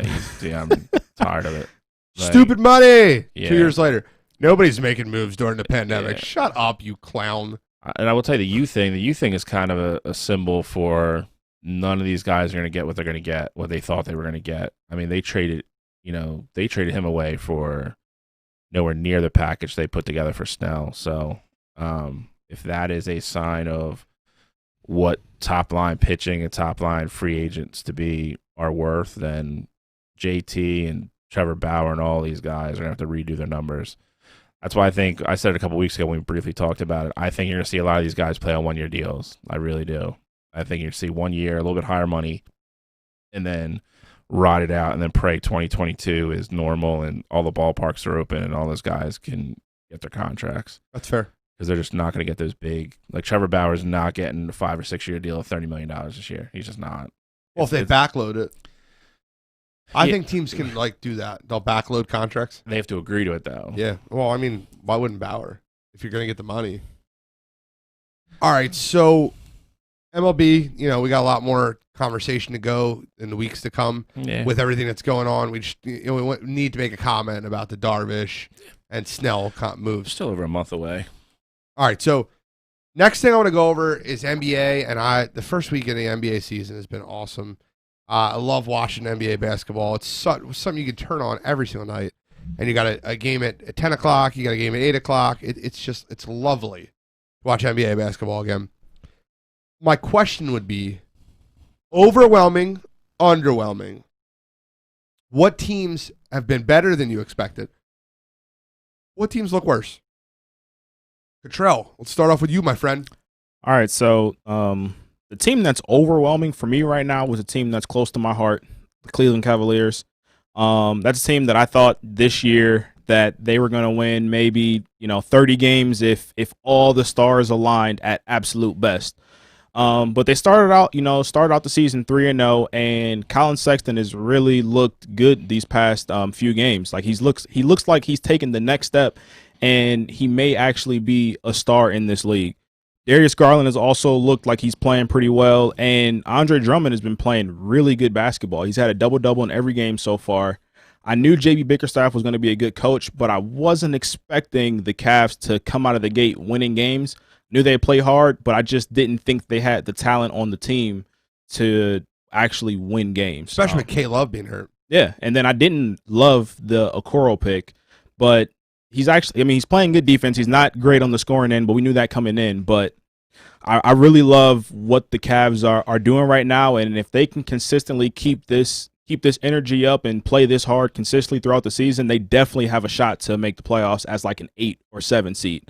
Now, I don't have any big expectations for them or anything like that, but if they play like this, they're showing me that they can maybe win like 42 games, 44 games this season. The team that's kind of underwhelming for me right now is the Denver Nuggets. Denver Nuggets is a team that we saw in the Western Conference Finals last year, and now they're 1-3. Jamal Murray's not playing like the kind of point guard that we saw in the bubble. He's not giving us the great performances right now. He's only averaging like 17 points a game, somewhere around there. Nikola is everything that we thought he was going to be. He's averaging a triple-double right now, but the Nuggets just aren't clicking like how I thought they would. And that's a team, most of their big pieces didn't change. So I was expecting more from them. And they they drafted a lot of young guys like RJ Hampton and Marcus Howard. And then they still got Bol, and they're not really playing that much. So I'm a little surprised to see that. I think they're both fair picks. Both, obviously, you're going with the little homer pick, and it conveniently left out the fact that they lost to the Knicks last night. Yeah, but I'm kidding. Yeah, but I had to leave that out. Cleveland is definitely one of those teams that's overwhelming, and I agree with that. And underwhelming, both of your points make sense. I like both of it. Great analysis. I wrote down a couple because I figured some of us are probably going to overlap on this. Okay. Cleveland was on my list. The other team I have is the Magic. You told me Atlanta. I'm getting there. I had you didn't need to steal my thunder. Steal your thunder. But my number one is Atlanta. They did just lose to Brooklyn by 4. They lost 145-141. But again, I said it when we previewed the draft on the show. All those pieces they added this year, I thought were going to help Trae Young big time. And they're a very well-rounded team. They're 8 or 9 deep now on the bench versus really they had 3 NBA quality starters last year and then a bunch of guys that just really had no business playing as much as they did. Yeah, we looked at their roster earlier. Yeah. They had 9 players. Yeah. I mean, they're again, I mean, they gave Brooklyn everything they wanted tonight. At Brooklyn, too. Yeah, 145, 141 is the final. That's a great game. Yeah. I think they're going to be middle of the pack. I do. I think they're going to be somewhere between like the 3 and 6 seed, and they're probably going to be a team. They're just going to be pesky. You're not going to want to play them, and then God forbid you get them on a night where Trae Young's going to go for like 40 or 45. They're going to beat people. Dude, how good is he, man? Like, it's so like when I seen the Luka Trae Young trade, I'm like, Luka, that's an easy win for Dallas. And I thought Trae Young would be a serviceable pro. He's a superstar. He's really good. He's a superstar. I mean, Luka's still the better player, but You know, he is. But yeah, Trae Young is a superstar. I just didn't expect it to go. I didn't expect Trae Young to be that good. He's unbelievable. I think he's in a very good situation for the way he wants to play too. Yep. It's a very wide open. It's very like, you know, I hate to compare him to this, but it's a very Golden State-esque type of thing. Like, bro, it's the first thing I seen. Yeah, Steph Curry. Yeah, if he wants to run down the court and shoot, then he's allowed to do that. Like, yeah, and that's perfect for a guy like him. The only problem you run into is the nights when he has bad nights. Like, he has no conscience. Like, he just keeps shooting. Like, he will shoot them out of games because he's just going to keep chucking them up. And if they don't go in, I love that though. No, yeah. AI did that a lot. Yeah, well, I mean, he had no choice. With teams like that though, like, you know, if Trae Young's not shooting the ball well, Atlanta's probably not going to win anyway. So yeah, I think that's part of it as well, though. Denver was on my list of underachieving teams, but number one right now for me, it's got to be Dallas. They're getting smoked again tonight. They're down by like 25 to Charlotte at home. They've not played well. Luka's looked okay. The rest of that team looks very average and very they are average. Like blah right now. I know they're missing Porzingis, but I mean they're losing games by 15, 20 points. They beat the Clippers by 50 though. Yeah, yeah. I mean, I think their point differential is still above. Yeah, but then again, that's a weird one-off game. So those are my two. I would say Atlanta. If I had to pick two, one of each, it would be Atlanta and Dallas right now for me. Yeah, they're both very fair picks. Also, I like both of them. To comment on the Dallas, I think Dallas just needs to keep their head above water until they get the unicorn back. I really believe that. And I think the unicorn comes back early this year, January 12th, 10th, right around that area, like another week or so. If they can keep their head above water, like not go 1-6, I don't think they will. My point being is, yeah, Porzingis, Josiah's my man on the wire line. Thank you, Josiah. They need Porzingis. I agree. I think that they need that second superstar. They said the last two practices he's gone through full practice, so I mean he's got to be close. He's real close. Yeah, I travel with the team on a road trip. That lets you feel like that, you know, it's about to be ready. Yeah. They'll be 1-3 after tonight if they lose at home. Yeah, they're gonna lose. Yeah. So my overwhelming team was the Orlando Magic, and the Orlando Magic look awesome, and they look awesome in a way that I didn't expect. They look awesome in a way that they can just throw 9 guys out there, 8 guys out there. They're all good basketball players. There's no superstars on the roster. They're not unbelievable. Nobody's unbelievable on that team, but they all play well, and they all play well together. Orlando looks really good this year. They're a sneaky playoff team, just like the Cavs. I don't think Atlanta's sneaky anymore. I think Atlanta's really good, and I think that you're well on top of that. What about Golden State? Michael Robert Lafferty, what about Golden State? I called Golden State being trash. I think they're trash. I don't think they make the playoffs. I really think, I said that earlier in the season, they're not underwhelming to me. You know who's underwhelming to me?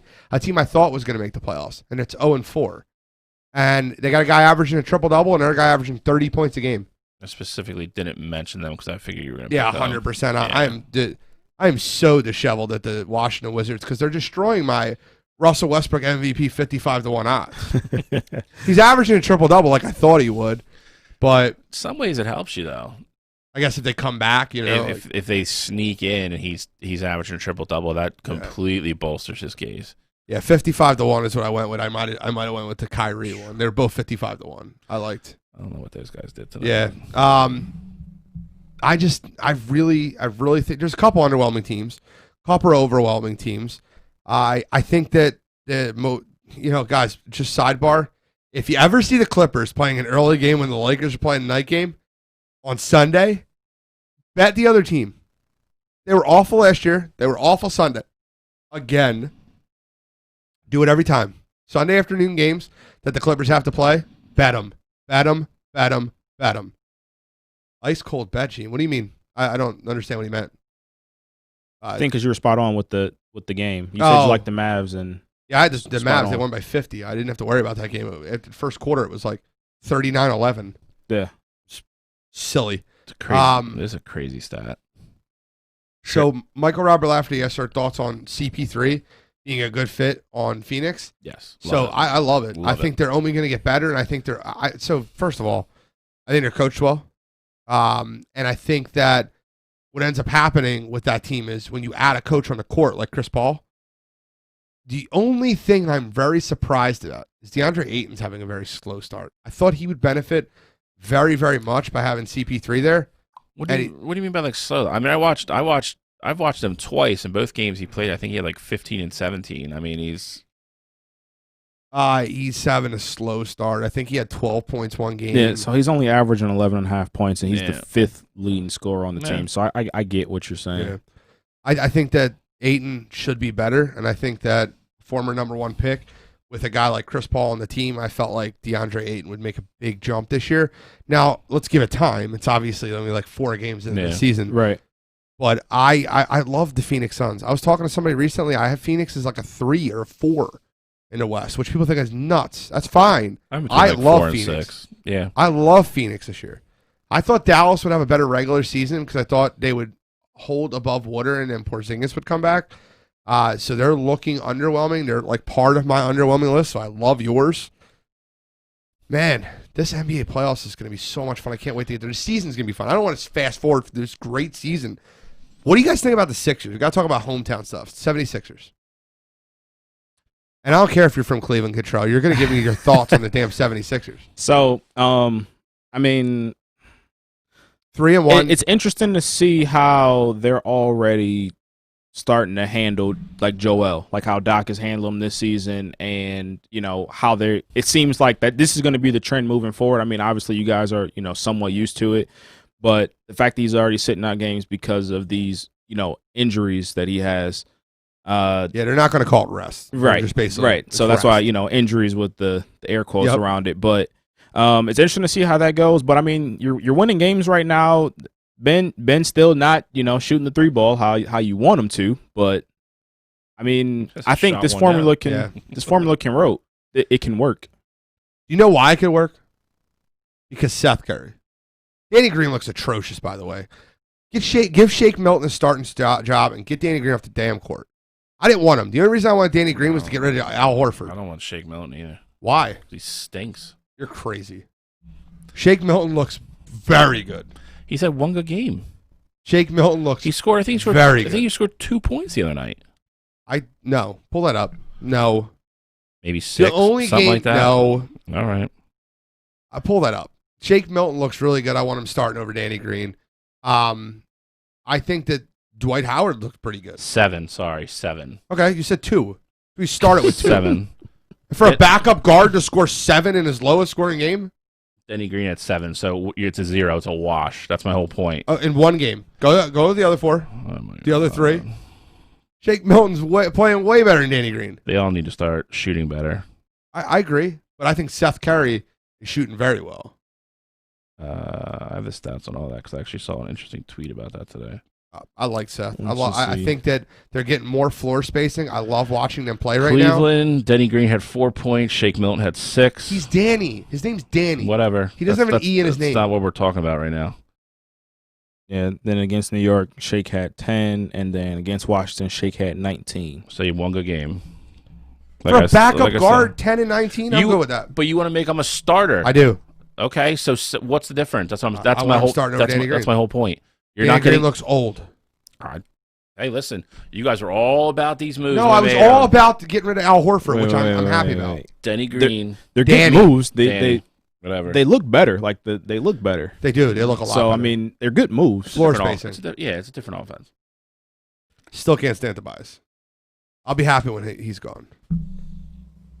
I'll be happy when Tobias is gone. Great game the other night. What, 14? 17, but he almost had like a triple-double. Oh, good for Tobias.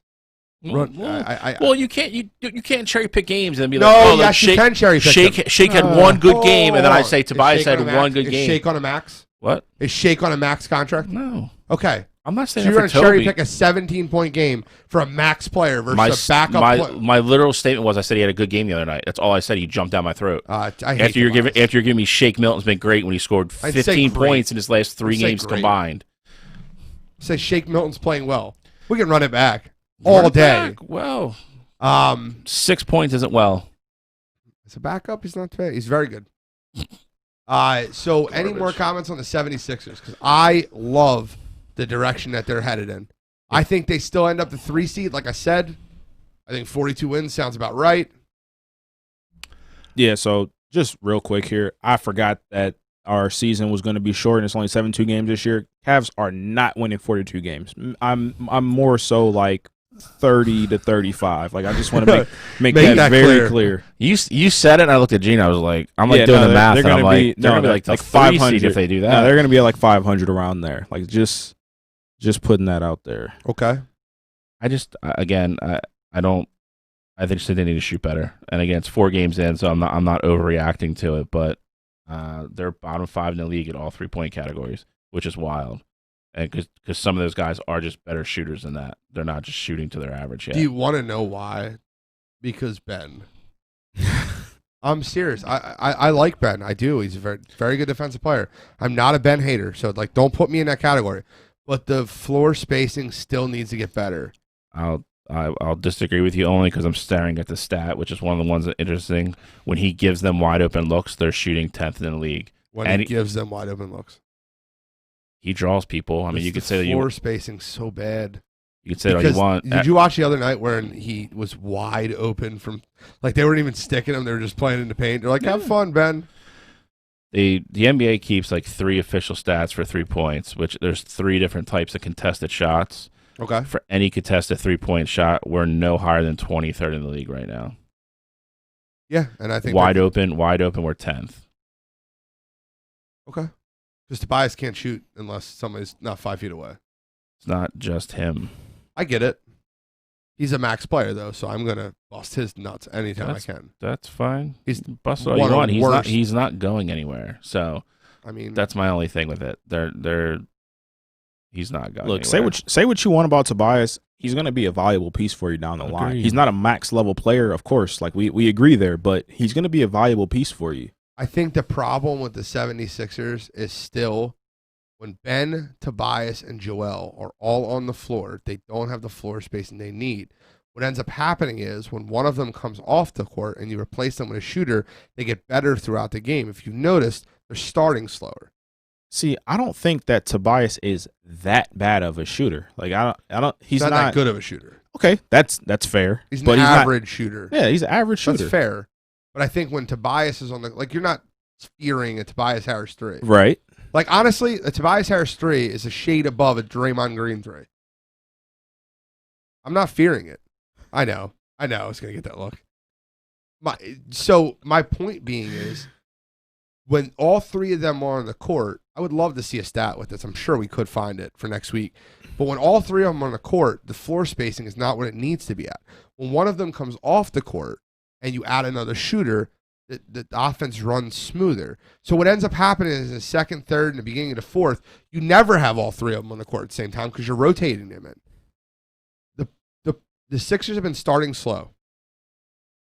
It hurts them because when you go with a backup center, Dwight shoots worse than Joel, obviously. So now you have less spacing. Mm-hmm. So you have to have shooters around these guys. And I think you need to max have 2 of them on the court, but you can't sit a max player and have him be a 6-man. You just can't do it. So you're starting games behind the 8 ball, and that's the tough part. Look, right now Tobias is shooting 40% from 3, and then in his career he's shooting 36.5% from 3. Like I get it, he's not a great shooter, but where's you have to else? respect it. Like who else are you? All these amazing shooters that we have. Seth Curry's career for thrpoint shooting What is he this year? 45%. What is he this year? It's I 4 got you. games. What do you mean, what is he this year? It's 4 games. Well, you're throwing Tobias under the bus for the 4 games he's played this year. So he had apples and apples. Which way you want to so do it's it? the first game of the year. He had the worst game of the whole ever. Let's see here. The biggest problem with Tobias is his contract, and nobody's going to argue that. But if Tobias was making $18 million a year, we would love him. I wouldn't. So Seth is at 45% so far this season, and his career is at 44.3. And what's everybody else? So Danny Green. See, Danny Green is at 20% this season. Solid. 40% for his career. He's solid, bro. Danny Green. So Shake Milton. Let's see what he's doing. Oh God, here we go. Man. Shake Milton's at 26.7%. Start him, baby. Start him. I would put him in the starting 5. And I would. Career is 39.2. So that's what you got to work with. Yes. Shake Milton. Give me some shake. Oh my God. All right, so let's move into You've Got to Be Kidding Me. I love the NBA talk this week. We're going to get NBA for a while, guys. Listen in. It's going to be a lot of NBA and a lot of NHL soon. So give me your You Got to Be Kidding Me Shally. I'm going with the whole scheduling thing with the NFL. They decided to move the Eagles game to the 8:20 game at night before Pittsburgh announced that they weren't playing anybody. Granted, in hindsight, it looks like the better move. I would just honestly, if you're not going to put a primetime game there, like now that we know who's playing and who's not playing, I don't know what game you would put there. Honestly, probably Buffalo, Miami for me. But the scheduling just in general this year, what they've done with moving stuff for other players, screwing Cleveland over last week and not moving their game 2 days so people could play. The favoritism is just real. I mean, they bent over backwards for Baltimore this year numerous times. They screwed Pittsburgh. They screwed Cleveland. They went way out of the way to help Tennessee. Tennessee should have forfeited a game this year. Like, no BS. I agree. Should have forfeited a game. Just they got to do it across the board. It's just got to be better. And I know this year with COVID, it's hard, and it's the first year anybody's ever gone through anything like this, but they have to be better. They could have, if Cleveland was 4-10, I wouldn't have cared what they'd done with it. But that now becomes a possibly season-defining game, and them not helping them. I thought it was wrong. I thought it was wrong. I thought Cleveland got screwed over big time. So that's where I'm at.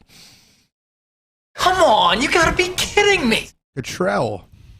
All right, so I don't know if you guys saw or not, but Booger McFarland went on this huge rant about Dwayne Haskins, and great rant, by the way. A lot of it was warranted. Dwayne Haskins has to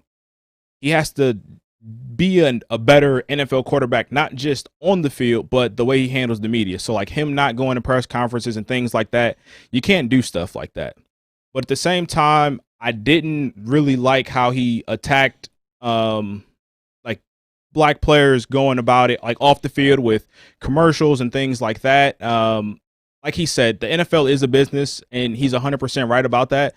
So I think it is important for these players to build their brand off the field. And, when Baker Mayfield was struggling, like, of course, we were saying, yeah, we see him on the TV so often with these progressive commercials and all these other commercials that he's in. But there was never talk of him not being an NFL quarterback. Like I said, I know Baker Mayfield and Dwayne Haskins are not in the same position. Like, we've never seen Dwayne Haskins be great on the football field. But I just think it was a little unfair to kind of put Dwayne Haskins in that category just because he's had some bad play on the field and he's not, responding in the locker room and things like that how he's supposed to.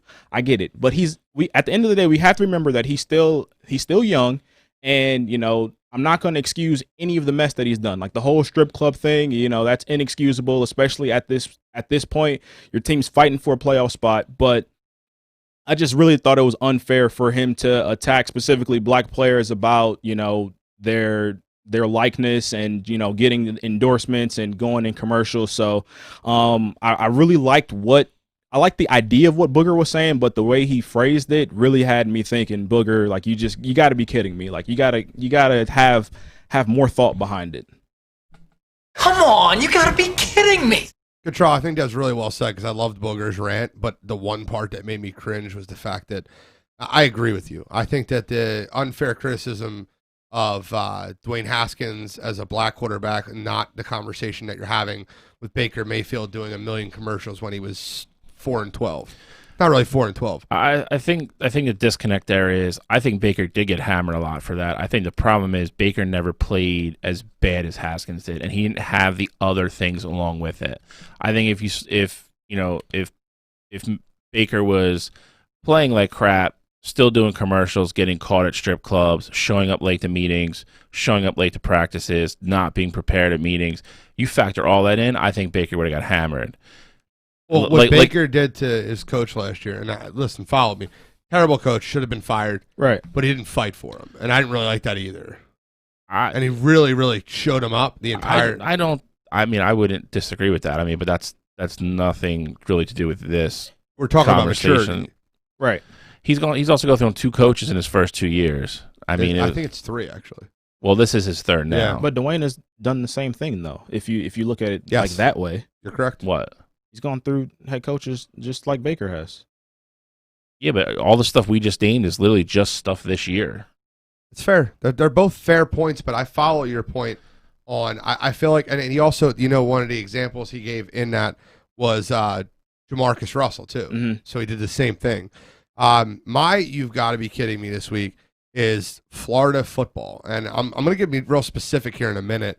Dude, if you're going to opt out for a bowl game, opt out before the damn season starts. You're going to opt out and leave your quarterback out there hanging out to dry. And I really had respect for Trask for still playing the game until he did what he did earlier tonight and quit in the middle of the game. He opted out after the first quarter. That's a joke. Are you serious? He really opt out after the first quarter of the game? Hey, I threw 2 picks. I'm not looking that good. Oklahoma State's looking pretty good. Yeah, I'm gonna opt out after the first quarter. You're a quitter. Sorry, won't be drafting you now. I didn't want to draft you anyway. I think you're a better thrower of the football than Mac Jones. But that's an absolute joke. Kyle Trask, come on. Come on, you gotta be kidding me. Hey, guys, I have a New Year's type thing. If you guys have any final thoughts, let me know. Yeah, so I just want to throw this in really quick. I know we didn't do college pick'em this week, but there's a game that I really love, and it's Iowa State at 4.5 against Oregon. Oregon's defense, their run defense is not that good, and Iowa State is very good at running the ball. I think that game is going to be a track meet for Iowa State, and I think they win double-digit points. Iowa State for 300. Thank you. It's a good pick. Brees Hall's going to run all over them. That's going to be an interesting football game. That's a good pick. Bet 300. I'd tell you to bet more. Yeah. Do you have any final thoughts? Are you done? Yep, that was it. Yeah. Like, first off, congratulations to you, for taking the plunge, I guess we'll say. But Catrell, for people who don't know, Catrell got engaged last week when he wasn't on the show. He was doing that insteid. Horrible. I don't know decision. what's more important, but I'm sure. Very clearly one thing. No, but I hope everybody has a happy and safe New Year. It's going to be a weird New Year's, just like it was a weird Thanksgiving and a weird Christmas. But I mean, for us, it's been a crazy end of the year for us, in a good way. So I know we're looking forward to doing this. Definitely going forward in 2021. Thank you for all the support from everybody, my friends, family members. I've work colleagues, people that I work with that watch us now. So literally, from all of us, and I'm sure Gene's probably going to add on to this, but sincerely grateful that we've had the opportunity to do this. So thank you. Have a happy New Year's, and we'll see you guys next week. So I just want to give for years, I've never been a part of the New Year, New Me, guys. I hate that. I normally hate it. I hate the fact that you're still going to be the same scumbag next year that you were this year. So you don't need to be a New Year, New Me. Just be a better person. Integrity is everything. But, like New Year's resolutions are really cool, and they're all like nice and fine if you stick with them. But I want to thank everybody for their support for the show in 2020. And we're only 12 episodes in, but we're still not where I want to be at. We're still not where we want to be at, but we're moving in the right direction. We're moving really, really well. I cannot wait to share with you guys the merch that we've been working on next week. We have it almost like finished. So we're gonna have t-shirts, dry fits, hoodies, fleeces, leggings for girls, all courtesy, all Scud Sports. I can't wait to unveil some of this stuff. But as far as the end of 2020, there's been very few positives that for me, essentially, like me, for this year. But this show is one of them. And I love the support and the people that follow us and share our links, and I really appreciate that. And my New Year's resolution for 2021 is to continue to put more effort into this. Continue to put more time, more energy, more giveaways, more contests, more. We're talking about doing remote visits, remote shows. Mike is going to help us out do a remote show, maybe from the NFL draft in April. I can't wait to experience more with the two guys that are sitting right next to me, Bill and Catrell. They're both awesome gentlemen. We have such great conversations through text. All week we talk sports. I mean, I promise you, there's not a group that you're listening to that watches more than we do. We put so much into this. So thank you guys very much for a successful 2020, and I cannot wait to see what we do in 2021. And as for that, on that note, this is Wire2Wire, Week 12, signing out.